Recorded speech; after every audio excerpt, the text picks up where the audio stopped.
The city of San Diego goes head-to-head with its largest labor union over pension reform. I'm Dwayne Brown. The story is coming up on KPBS Evening Edition. And I'm Peggy Pico. Tonight at the Roundtable, new information about Boy Scouts of America's secret documents and the new Scout molestation cases in San Diego. Plus, we talk with the author of a controversial book about the man who murdered Chelsea King and Amber Dubois. Also tonight, helping middle school students avoid the summer slide so they're ready to learn when they go back to school in a few weeks. KPBS Evening Edition starts now.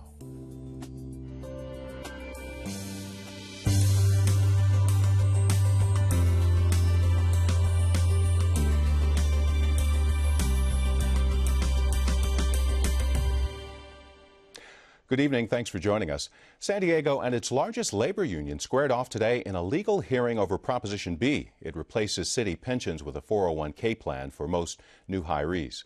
KPBS Metro reporter Katie Orr has been following this story. Of course, she joins us from the News Center. Now, voters approved the measure in June, Katie, so what's this hearing about? Well, Dwayne, this hearing is in front of an administrative law judge who's working with California's Public Employment Relations Board, or PERB. The hearing is a result of a complaint the city's white-collar union filed with PERB, saying Mayor Jerry Sanders acted improperly when campaigning for Proposition B. And after some resistance to the hearing on the city's side, it's finally going forward, and it's scheduled to last through the week. And what happens after the hearing wraps up, Katie? Well, eventually, the administrative law judge will issue an opinion on the issue, and that decision can then be appealed to the full PERB board. The board's decision can then be appealed to the 4th District Court of Appeals. And an attorney I spoke with who's practiced in front of PERB before said that given the complexity of the case, it's likely there will be appeals. And he says it could take 6 months to a year before the PERB process is complete, not including any possible court appeals. Sounds like we'll be talking about this again. KPBS Metro reporter Katie Orr. A new report says the U.S. economy will lose 2 million jobs if automatic federal spending cuts go into effect in January. To avoid the cuts, Congress has to agree on how to lower the federal deficit by $1.5 trillion. The Aerospace Industries Association says the cuts would hit defense, border security, and education. Mayor Jerry Sanders says the cuts would hit San Diego very hard. We know that could come to a complete halt immediately if sequestration hits because it throws us right back into that recession, and we're very, very concerned about that. About a quarter of the county's jobs rely on the defense industry. Sanders says tourism and innovation are San Diego's other economic pillars. He says automatic cuts would hit them as well in January 3rd to be exact, if there is no budget deal. San Diego's average home price went up last month, and the number of homes sold rose more than 9%. It's encouraging news, but doesn't tell the whole story. KPBS business and environment reporter Eric Anderson joins us to explain the numbers. So, Eric, let's start with the good news here. Prices actually went up, right? Yes, they did, Dwayne. In fact, prices did jump quite a bit. The average price of a home in San Diego reached a 2-year high of $335,000 in June. Now, in the 6-county Southern California region that includes San Diego, the median price was just $300,000. The other basic measurement of real estate health, home sales, also was up. More than 3,700 homes changed hands in the county. That's up 300 homes from a year ago. So where is the bad news here? That comes from looking a little bit closer at the numbers. If you look, for example, at the home sales, they were up more than 9% in the county, but still 18% below the average number of sales for the month of June. Home prices ticked up a few $1,000s, but that was mostly because a few more expensive homes were sold, not because all of the home values went up. DataQuick officials who track the market say the overall picture reflects a pretty flat housing market. And what can you tell us about short sales and foreclosure? Well, the sales of homes in the foreclosure process, or homes that are worth less than what's owed on them, did decline a bit. Those so-called distressed sales represent about 47% of all transactions in San Diego last month. That is well below the nearly 60% from a year ago, but analysts say it's still very high when compared to a market that is a bit more in balance. KPBS business and environment reporter Eric Anderson. The County of San Diego may owe you some money. They're holding more than $210,000 in unclaimed funds, most of it property tax refunds. If you think you might have some money coming, You can check online with the county tax collector. Their web address is on the screen. There's new information tonight about alleged sexual abuse kept secret for decades by the Boy Scouts of America.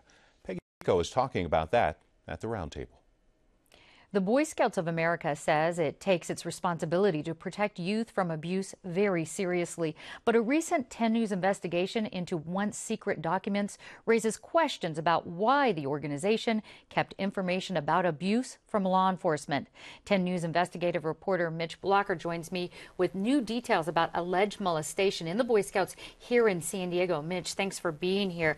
Now, these documents are considered secret or confidential. How come? They're considered secret confidential because the Boy Scouts of America have fought to keep them out of the public eye.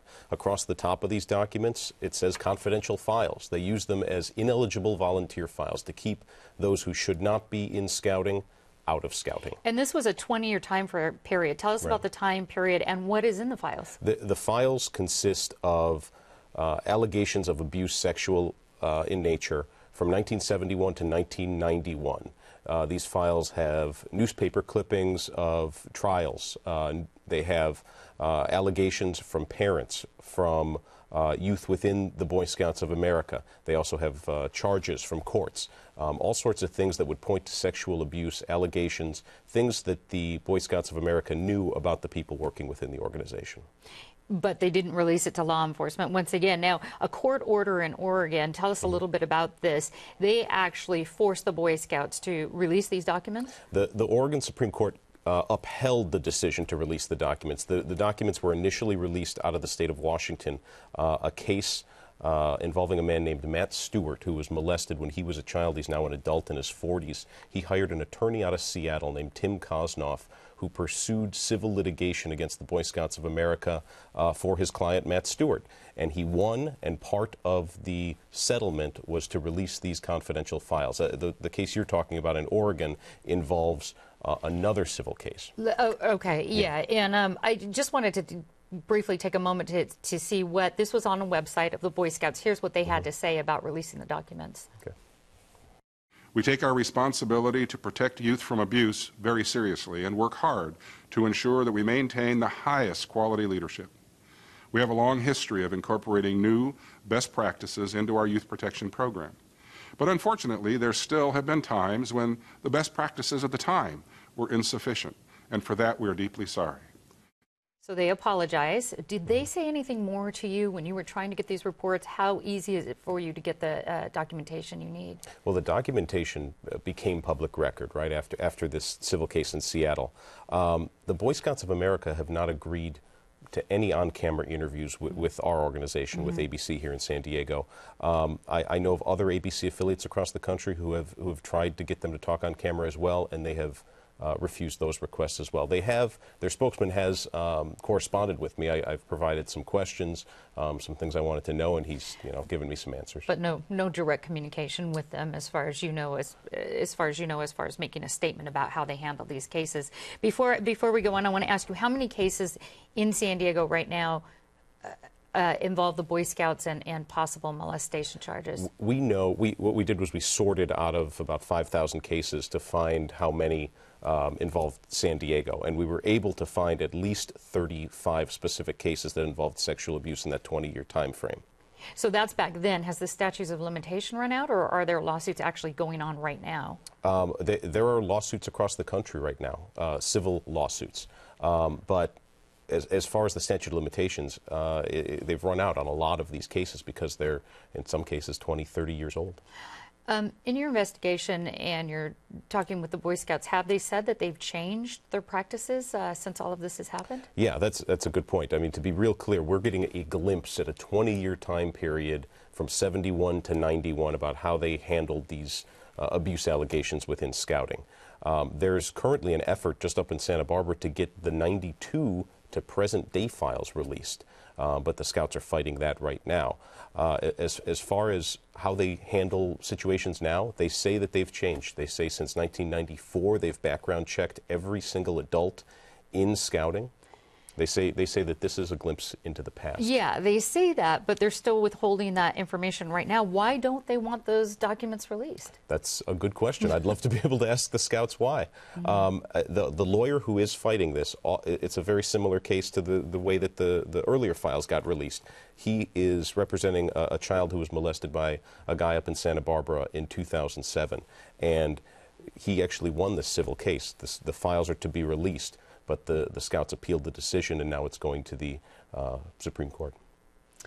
All right. Well, thanks so much for joining us. We will continue to follow this story. We can watch your full report tonight.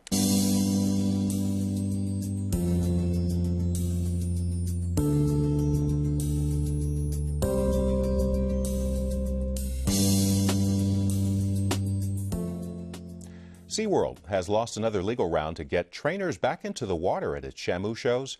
They've been kept out of the water since a trainer was killed by a whale in Orlando 2 years ago. SeaWorld had asked a federal commission to reconsider a judge's ruling keeping trainers out of the tanks. The request was turned down. The company can still go to an appeals court. A new book ranks UC San Diego Medical Center as the best hospital in the county and the 5th best in the state. U.S. News & World Report reviewed 5,000 hospitals across the country. These are the top 5 for California. The #1 state finisher, Ronald Reagan UCLA Medical Center, was rated as the 5th best hospital in the country.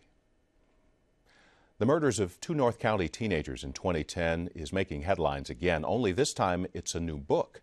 Peggy has more at the roundtable. There's been a lot of discussion, debate, and even anger over the publishing of a new book that focuses on the troubled background of murderer John Gardner, the man who was convicted of killing Chelsea King and Amber Dubois. Gardner was sentenced by Judge David Danielson in 2010. At this time, it is the judgment and sentence of the court that for the crime of murder in the first degree, Chelsea King under special circumstances, life without the possibility of parole. For the crime of murder in the first degree of Amber Dubois under special circumstances, life in prison without the possibility of parole. Joining us to talk about her controversial book, Lost Girls, author and former journalist Caitlin Rother. Thanks for being here, Caitlin. Take us back or refresh our memories to this case in 2010. What happened? Well, Amber Dubois went missing as she was walking to school back in February of 2009, and then about 2 weeks and a year later, Chelsea King went for a run at Rancho Bernardo Community Park, and her car was found in the parking lot. She disappeared during a run. 3 days later, they found her panties, and they were able to match DNA with sexual predator John Gardner. And then about 4 days after that, 6 days after that, they found Amber Dubois' remains, and it was supposedly on a tip, but what we know now is that John Gardner led authorities to Amber's body. Yeah, and this book, though, that you've written is not really about the 2 girls and about the murder. It's more about the history of John. Tell us about what's in your book. What I try to do with a true crime book is really go into all aspects of a case, so I feel that it's important to know what the sexual predator is all about, in this case John Gardner, because we don't really know much about sexual predators. We don't want to know. It's a repulsive idea. I felt this was an opportunity to really get into an issue like this that really could do some good, so we can prevent things like that from happening again. So it covers his background, his family background.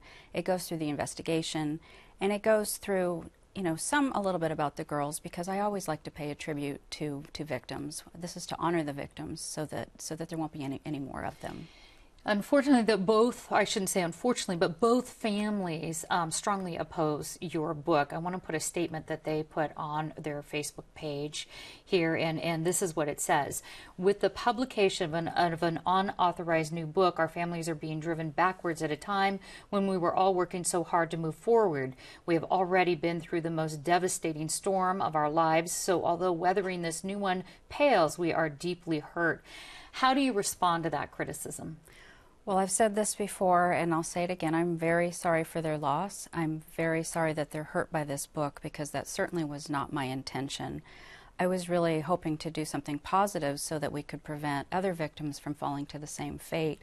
And I understand that they don't want to read the book. I wouldn't want to if I were them either. But I do feel that there really is a purpose to revealing the flaws in the system that we can fix, I hope, and to sort of take advantage of the emotion that the community feels, so that maybe people will be angry enough on what they read in this book that we will be able to mobilize and get some change. And you had a 5-hour interview with John Gardner, and you also point out in your book some markers, some very clear markers. He tried to commit suicide at age 9. What do you think these key markers, what do we need to take away from that, the key markers you think we need to understand to prevent this from happening again? Well, he was born into a very dysfunctional family. There was mental illness, there was addiction, there was incest and molestation, geographical instability, financial instability. You know, the time he was 6 years old, he hated himself. He was troubled. He needed counseling. He tried to kill himself several times at 9 and 10, and, you know, addiction later on in his own life. But you're not defending him. You're simply saying these could be markers that other people could look at if a similar case came up. If somebody like this starts dating your daughter, it might be good to notice some of these things and look out. Are there, you say that this is a really kind of exclusive case in San Diego, that there's really none other like him. How come? Well, I've just felt that when this case was breaking, you know, I saw a flyer up at my gym at Mission Valley for Chelsea King, and I thought, wow, this must be a really special girl. I've never seen a flyer for a missing teenager before. And there was something about Chelsea King. I don't know if it was the blue eyes, the angelic face. The more we learned about her, the more that people just thought she had such a bright future. Everybody wanted her to be found alive. And everyone got caught up in it. It galvanized the whole community. It seems like it did. Caitlin Roth, author of Lost Girls, thanks for joining us. Thank you.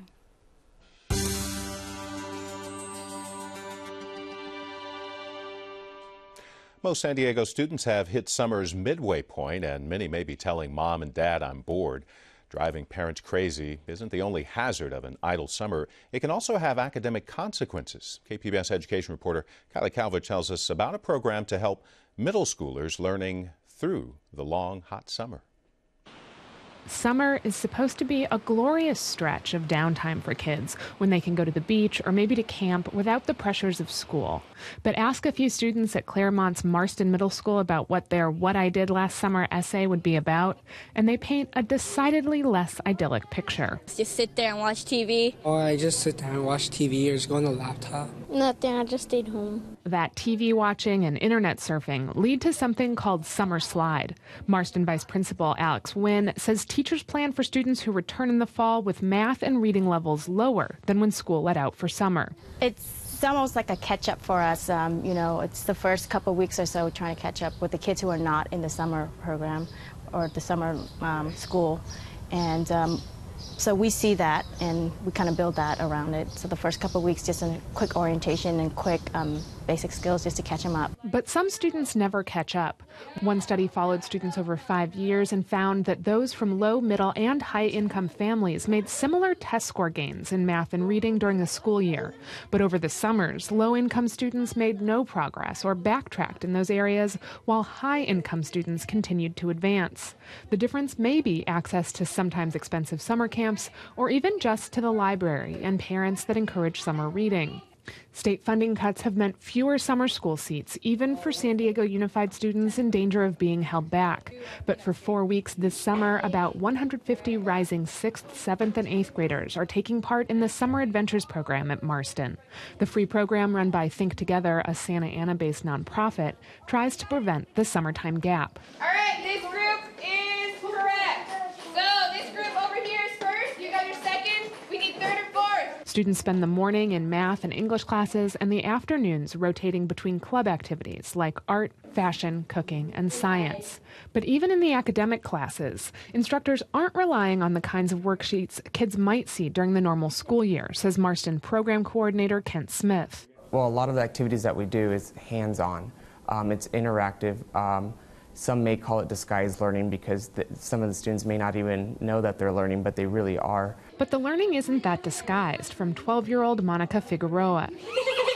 She thinks the activities just make it more fun. We're reading the book Holes, and we did an activity where everyone acts like they're a character in the book, and we get to know more about the characters. Isn't that girl from, what's her name again? Her classmate Perla Rangel says even subjects she usually thinks are boring have been fun this summer. Well, I didn't like science because you just sit there and watch videos about animals and that, but this year, right now, it's been more fun because you get more on-hand projects. But all of the fun has a serious payout.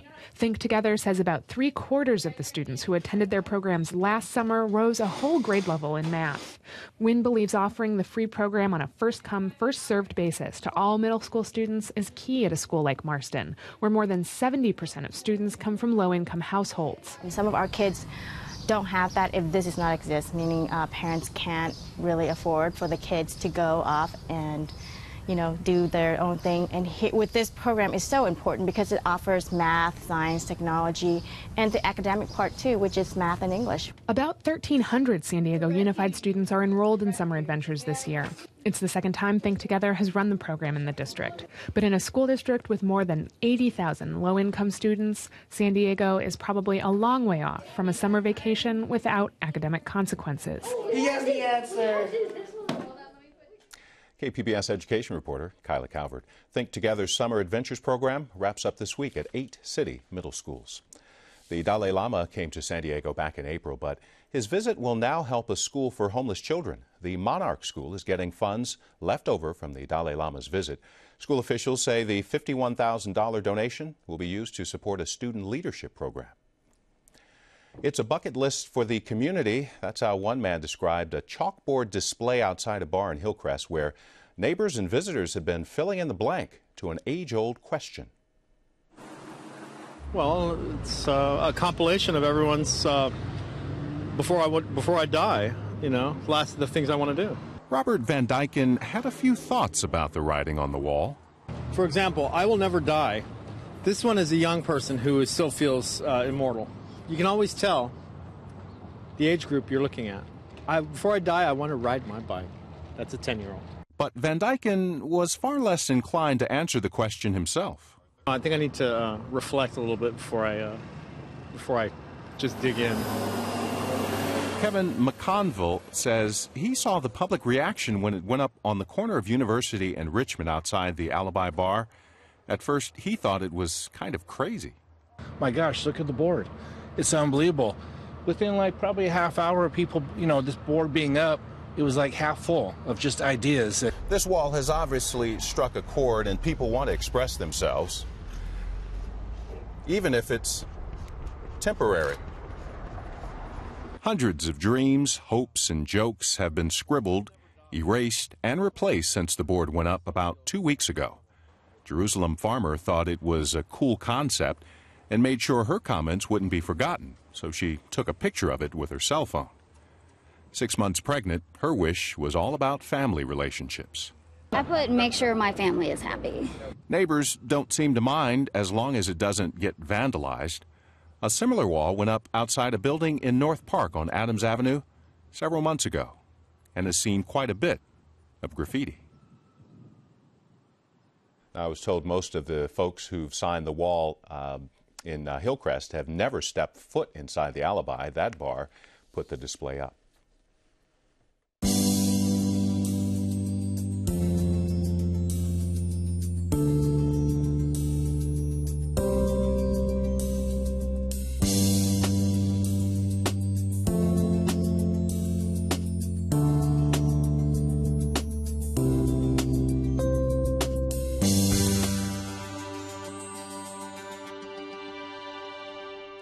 Tonight, I'd like to let you know about our new reporting initiative, the KPBS iNewsSource Investigations Desk. It's a collaborative effort with the KPBS News team and the nonprofit journalism organization Investigative News Source. We'll present our investigations regularly here on Evening Edition.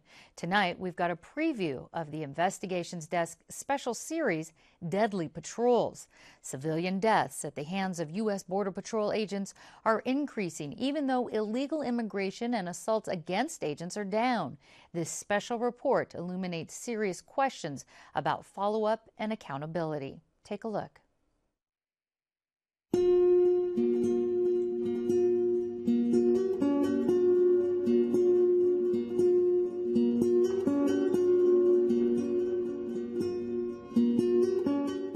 morir.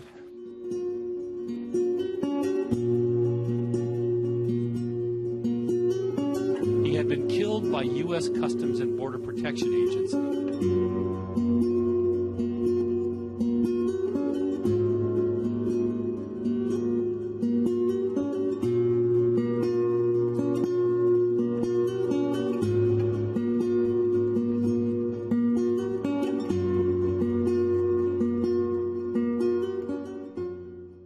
Tomorrow you'll meet the man who was shot by a Border Patrol agent and lived to tell about it. To learn more about the report and get a behind-the-scenes look at the story with the reporter, go to kpbs.org/deadlypatrols.